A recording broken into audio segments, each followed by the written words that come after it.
Good morning. May I have your attention, please? We will begin our program momentarily. Please take your seats and turn off all cell phones. Thank you.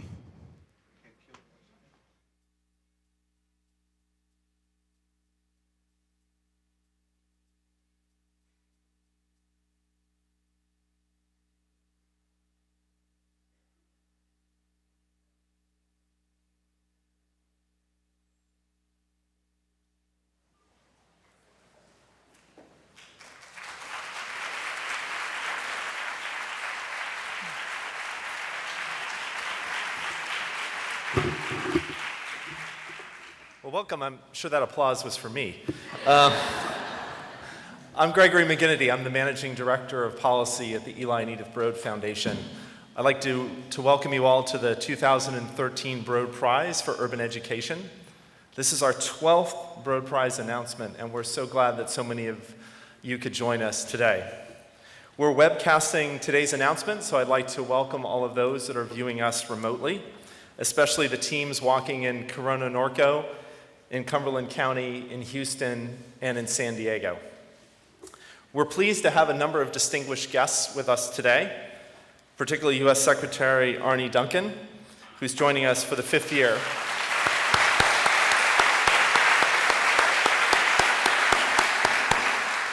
His 5th year announcing the Broad Prize, and we're very grateful for that.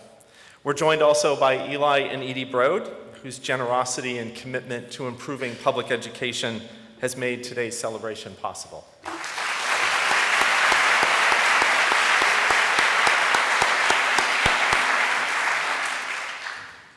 The $1 million Broad Prize was started in 2002 by Eli and Edie to honor the urban districts that demonstrate the strongest performance and improvement in student achievement while reducing achievement gaps for low-income students and students of color. Each year, 75 of the nation's largest urban school districts that serve the largest percentage of students of color and those from low-income families are eligible for the Broad Prize. This past spring, a 17-member review board of education researchers, policy leaders, and practitioners examined extensive student achievement data for the 75 districts and selected the 4 finalists. We have a number of the review board members with us today, so would you please stand and be recognized?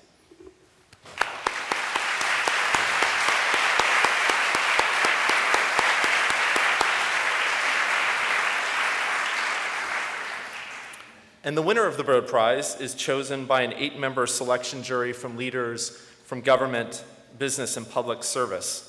And the jury this year included 2 former U.S. Secretaries of Education, including Secretary Riley, who I know is joining us, 2 former governors, including Governor Rendell, and a former United States Senator.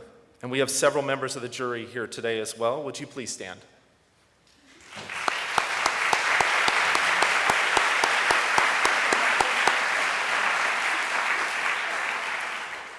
And we also have former U.S. Secretary of Education Rod Page with us today, who served on the Broad Prize jury in previous years, but given Houston's competitive nature this year, recused himself. But we appreciate him joining us as well.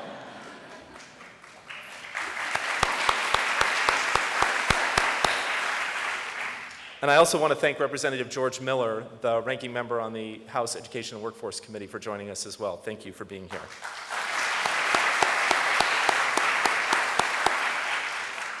And it is important to note that the Broad Foundation does not select the winner of the Broad Prize. So we're indebted to the members of the review board and the jury for their service and their important work. And we could not award the Broad Prize without our partners, RTI International, who does the data collection and analysis for us, RMC Research Corporation, who handles the site visits to the school districts and the finalists, and Scholarship America, who manages the scholarship selection and disbursement process. So I'd like to recognize them as well, if you could please stand.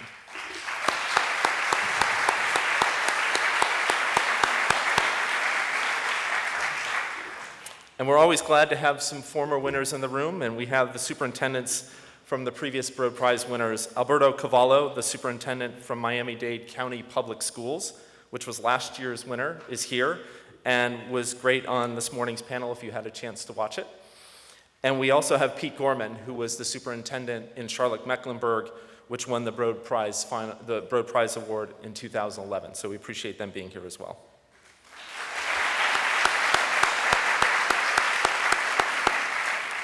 And the most important people of all in the room today, the teams from this year's 4 finalist districts. We're joined by representatives from the Corona-Norco Unified School District in Riverside County, California, Cumberland County Schools in North Carolina, the Houston Independent School District in Texas, and the San Diego Unified School District in California. So will the teams from these 4 districts please stand and be recognized?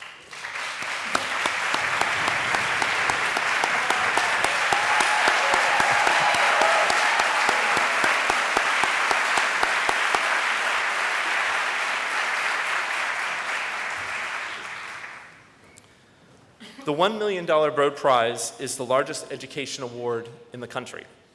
And one of the questions we're most often asked is, how do the districts use those funds? The simple answer is the prize money does not go to the districts. Instead, the money goes directly to their students in the form of college scholarships. The winning district today will receive $550,000 in college scholarship money for their high school seniors who will graduate next spring. And the 3 finalist districts will receive $150,000 in scholarship funds. And since 2002, the Broad Foundation has awarded over $15 million in these scholarships to over 1,100 students, and we're very proud that we've had a chance to do that.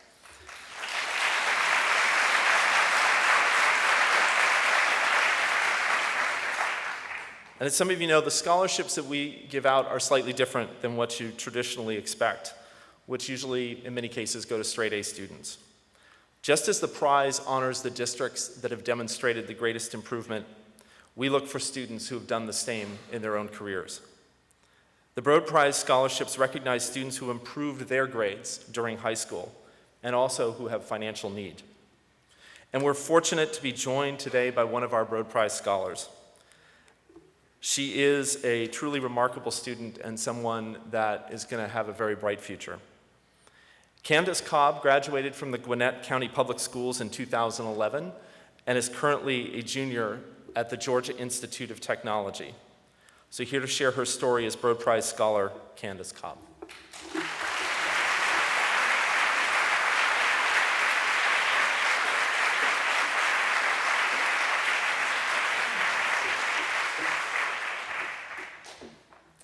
Thank you, Mr. McGinnity. I never thought I would have a story to tell when asked to describe an obstacle I had to overcome in order to attend college. But since I do, I'm glad I have this opportunity to share it. I always had plans to attend college. When your father is a minister and you live in a neighborhood where most of the girls become teen moms instead of college students, you strive for something better. I thought as a family we would come together and strive for similar goals. Unfortunately, as I grew up, I realized I would not have that family to depend on. My 2 sisters followed the negative environment rather than seceding from it. One barely finished high school, while the other got pregnant and skipped college. They have good lives despite their choices, but that is not what I wanted for myself.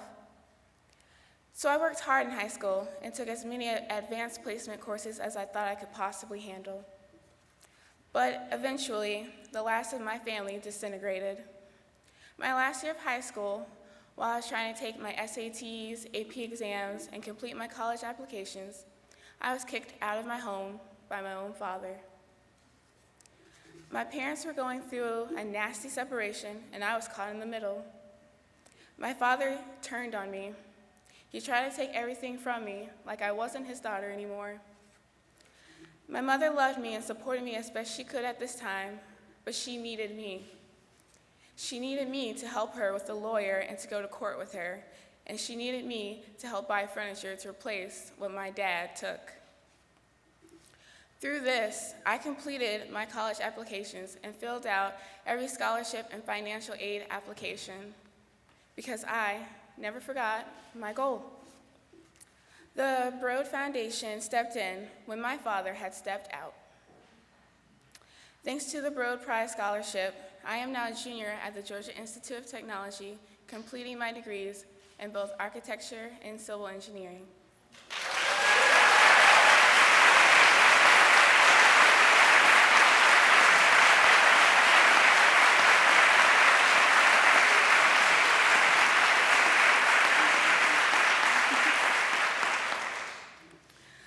Disney once said, we keep moving forward, opening new doors, and doing new things. At Georgia Tech, I am moving forward by continuing to improve my life through community service, tutoring freshmen, and playing rugby.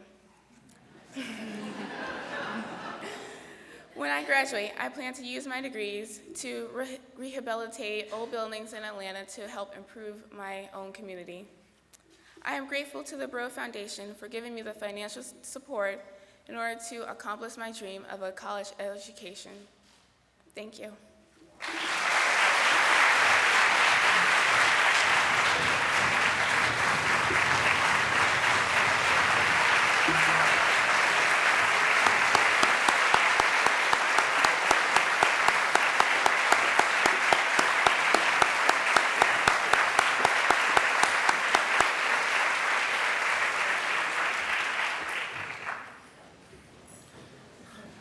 Thank you so much, Candace. And her mom's here as well, so thank you for all you've done for your daughter.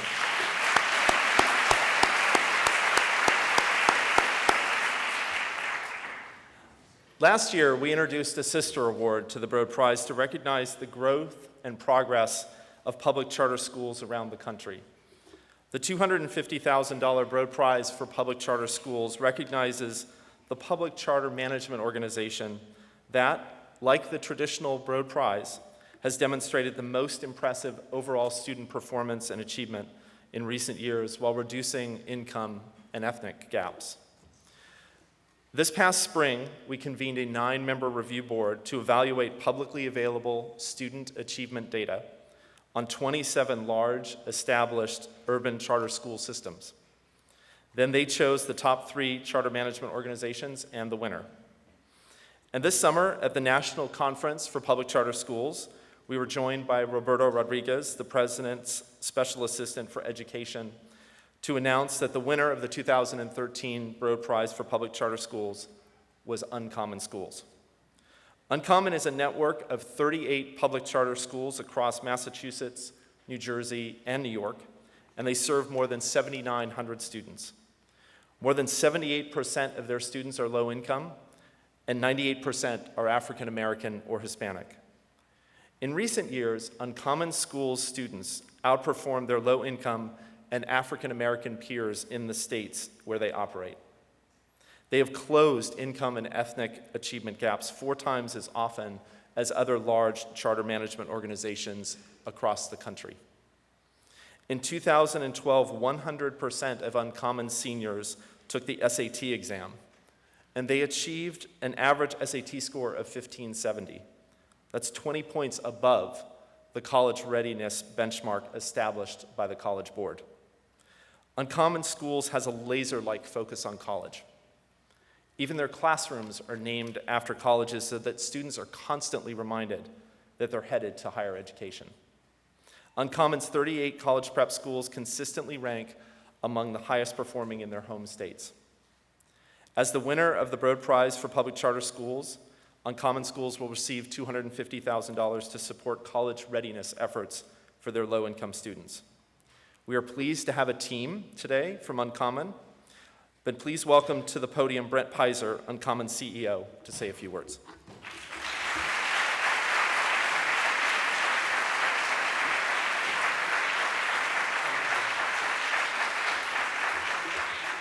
Thank you, Greg, and thank you, Candace, especially. I've been doing this work for 24 years, and I know I probably speak for everyone in this room that you just gave us all another shot of inspiration for 24 more, so thank you very much for those words. I also know I speak for our founder and now board chair, Norman Atkins, and all my Uncommon colleagues who join me here today in saying thank you to Eli and Edith Broad and the team at the Broad Foundation for this great honor and for supporting, acknowledging, and highlighting the achievement not only of Uncommon Schools, but more importantly, all of everyone's work to make better schools in this country. Thank you also to Secretary Duncan, who while 225 miles away from our nearest school, is a source of inspiration and integrity for all. Thank you for your leadership, your tireless efforts to raise the quality of education in this country. We were honored and humbled when we first learned of the award, and we remain equally honored and humbled today, especially knowing that our co-finalists, KIP and Achievement First, could have easily been honored instead of us. easily. They are our long-term friends and partners in this work, and we collaborate with them on projects big and small. And though I stand up here alone, I once again represent all the teachers and leaders at Uncommon who do the life trajectory changing work of educating students in New York, New Jersey, and Massachusetts. And most importantly, I represent the 10,000 students and families at our schools. I also stand up here humbly knowing all the great challenges ahead of us, from the changing ed reform landscapes in Boston, Newark, and New York City, to continuing to improve our students' mastery of the more rigorous Common Core standards that we embrace enthusiastically, to ensuring that all achievement gaps are closed and all students are prepared to enter into, succeed in, and graduate from college. It never seems perfectly in sync to acknowledge recognition when we know we still have so much more to do. Having said that, the award was a huge source of pride, burst of inspiration, and vote of confidence for our students, family, teachers, and staff members, and we hope a validation that we're onto something. We learned a long time ago that there's no magic formula for running schools. There's no one individual 100% solution, but rather there are 100 individual 1% solutions. What we do, we try to do deeply, and equally importantly, we work hard to be financially sustainable. We invest in teacher development. We invest in longer years so teachers can practice their work, get feedback on their work, get better at their work, all before the school year even begins. We invest in videotaping our best teachers, codifying what they do, and then hopefully creating sticky trainings based on what they learn. We invest in rigor because we know that students climb mountains when they are given the right supports to reach the highest peaks. And we invest in joy because we know without joy, we only have rigor. We invest in a very hopeful view of people, that people can be outstanding teachers and leaders if we provide them with the right training.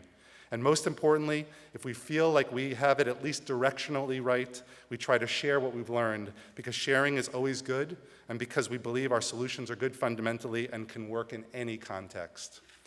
Thank you once again to Eli and Edith Broad and the Broad Foundation. With the funds from the prize, we'll not only be able to expand and deepen our alumni support programs, but we'll also continue to analyze how to move from quadrupling the lowest income quartile student graduation rate to, better yet, figuring out how our students, 80% of whom are qualified for free and reduced lunch, can match the highest income quartile graduation rate in this country. And this award will allow us to do that. On behalf of everyone at Uncommon, a heartfelt and grateful thank you.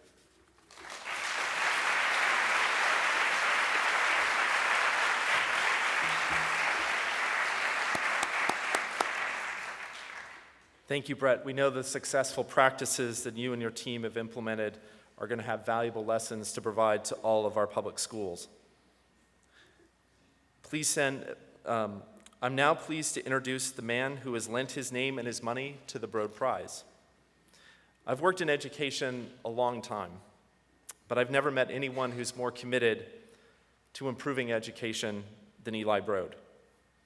He is the product of public schools. He attended Detroit Public Schools and then went on to Michigan State University, which is why he is so committed and so passionate about ensuring the public schools remain public. The mission of the Broad Foundation is simple: to ensure that every student in an urban public school has an opportunity to succeed. Eli and Edie created the Broad Prize to celebrate the urban districts in America that were making progress in doing just that, preparing all students for a productive life after high school. So please join with me in welcoming Eli Broad.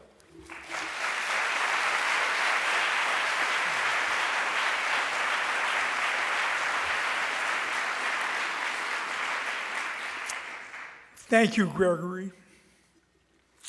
I'm delighted to be here with all of you. But before I begin, I'd like to introduce my partner in all things, my wife of 59 years, Edie. Please stand, Edie.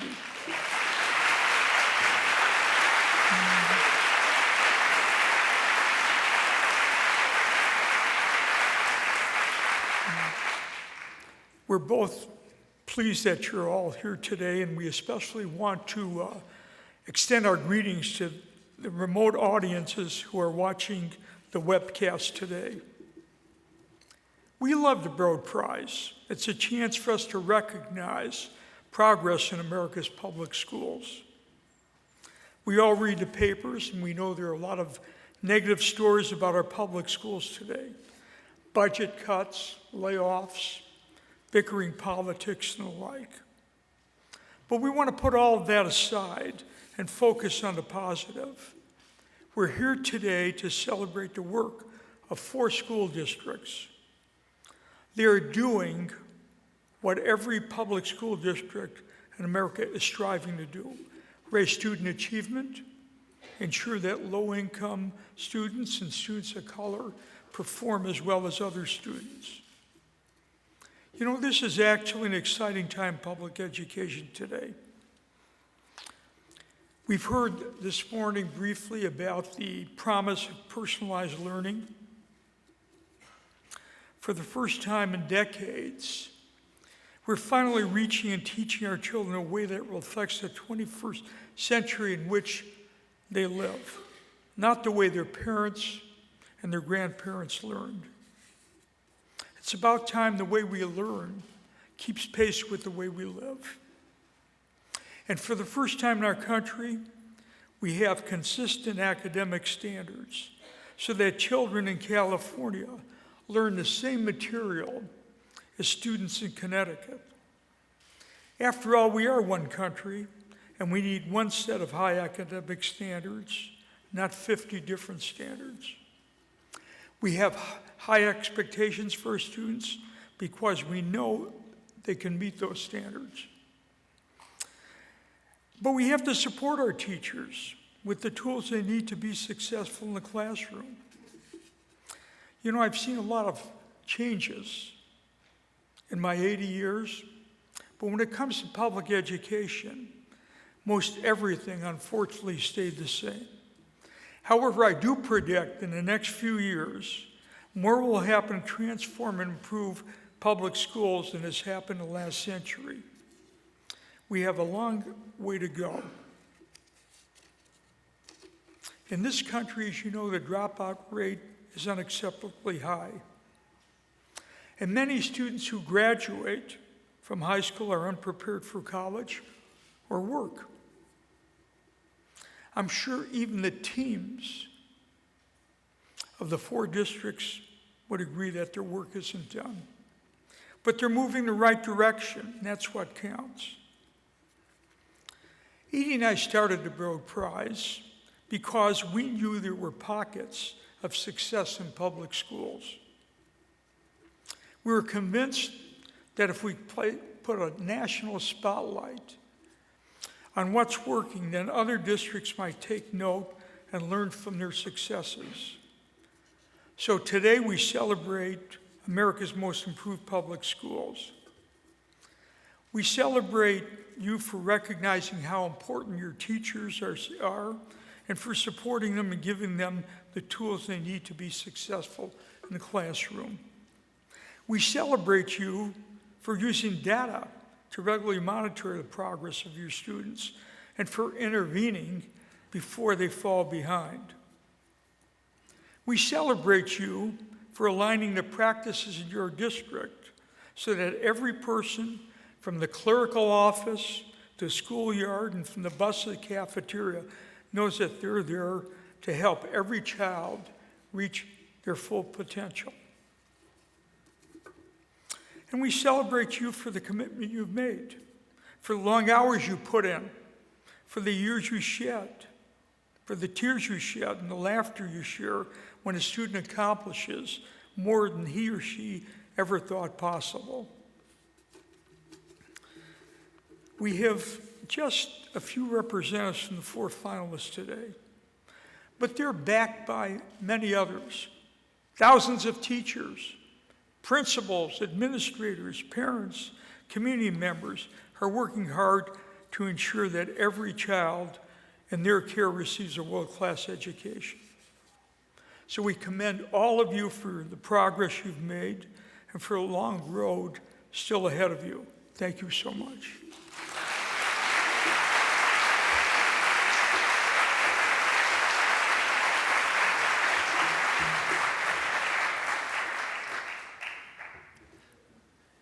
Earlier this year, after the finalists were announced, we sent a team of researchers to the 4 districts. They had the student achievement results that convinced the review board that these 4 districts had made the greatest improvement. But they wanted to find out what policies and practices were behind those results. So they spent 4 days in these districts. They were 4 long days in these districts.